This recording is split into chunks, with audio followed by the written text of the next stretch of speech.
Welcome back to Tamil Billa.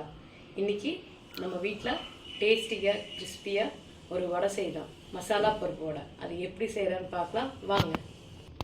So இப்போ இதுக்கு கடலைப்பருப்பு வந்து ஒரு 2 hours ஊற வைக்கணும். ஊற வச்சுட்டு இப்போ இது அரைச்சிடலாம். இது கொஞ்சம் தனியாக எடுத்து வச்சுருங்க. ஸோ இந்த மாதிரி நல்லா நைஸாக அரைச்சி வச்சுருங்க. இப்போ இதில் கொஞ்சமாக நான் அரிசி பவுடர் ஆட் பண்ணிகிட்ருக்கேன். நிறைய பேர் ரைஸ் இதில் ஊற வச்சுருவாங்க. நான் அப்படி இல்லாமல் இப்படி போட்டு கொஞ்சம் கிறிஸ்பியாக வரும். ஸோ அதனால் கொஞ்சம் ரைஸ் ஃப்ளோர் ஆட் பண்ணியிருக்கேன். இப்போ நம்ம தனியாக எடுத்து வச்ச இந்த பருப்பு போட்டுக்கலாம். ஏன்னா இது நமக்கு ஃப்ரை ஆகிட்டு நல்லா கிறிஸ்பியாக வரும். அதுக்கப்புறம் க்ரீன் சில்லி, இது கிராம்பு ஜஸ்ட்டு க்ரஷ் பண்ணி போட்டேன், ஃப்ளேவர் நல்லாயிருக்கும். அதுக்கப்புறம் ஜீரகர்ரை, அதுக்கப்புறம் இஞ்சி பூண்டு நான் ஜஸ்ட்டு ஸ்க்ரேப் பண்ணிவிட்டு தான் போட்டேன். ஏன்னா அந்த பைட் சாப்பிடும்போது நல்லாயிருக்கும். நிறைய பேர் மிக்சியில் போடுவாங்க, நான் மிக்சியில் போடாமல் இந்த மாதிரி தட்டி போடுவேன்.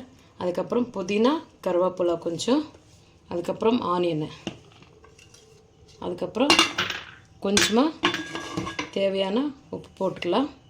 போட்டுட்டு இது நல்லா மிக்ஸ் பண்ணிக்கலாம். அதுக்குள்ளே நான் ஆயில் வச்சுருக்கேன். ஆயிலும் ஹீட் ஆகும்.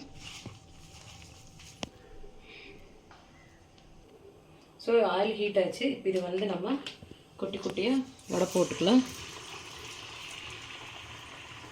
எல்லாமே இப்படி ஃப்ரை பண்ணிவிட்டு எடுத்துக்கலாம். இது மாதிரி நல்லா கோல்டன் ப்ரௌன் வந்ததுக்கப்புறம் எடுத்துக்கலாம். எல்லாமே அப்படியே ஃப்ரை பண்ணிக்கலாம்.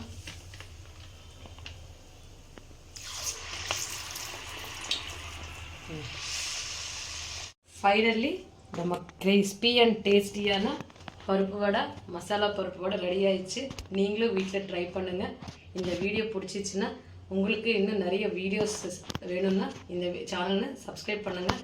Please like, share and subscribe Tamil Billa.